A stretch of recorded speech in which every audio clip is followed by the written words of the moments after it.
Hey everyone, Mike on Monday coming to you. Inside today because it's snowing. No, not because it's April Fool's, it's because it's Wisconsin. Yes, it's snowing outside. Oh, good times, right?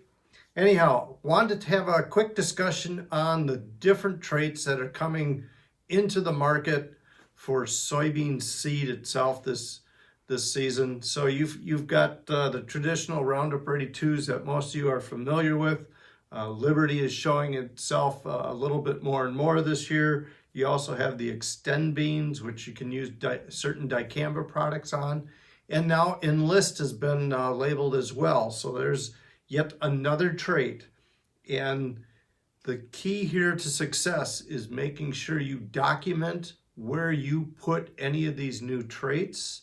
They're not necessarily interchangeable, meaning you cannot put Liberty on a dicamba bean or Extend bean if it doesn't have the trait in it, or vice versa, or for that matter, the Enlist material chemistry doesn't necessarily work on a dicamba field, an Extend field, because the Enlist chemistry would more than likely kill the Extend bean. Not more than likely, it will.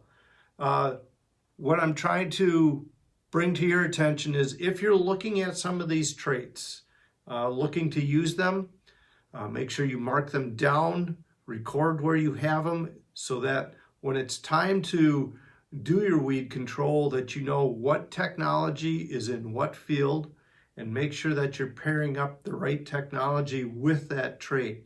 Again, some of these traits are getting stacked on top of each other. You want to know that.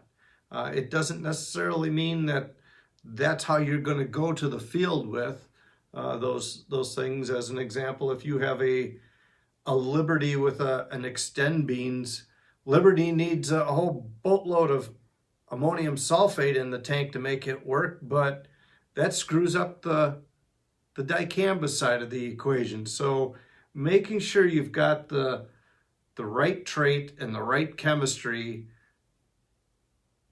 is really key, because otherwise we're gonna kill some fields, and we're not in a position this year of luxury.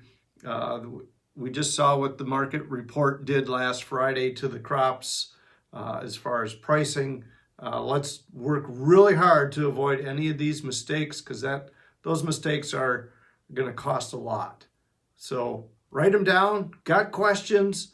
Check with any of the agronomists here at Country Visions. We'd be glad to help you out with any of those questions. With that, enjoy the snow. Watch out for the April Fool's jokes. Have a good one. See you next week.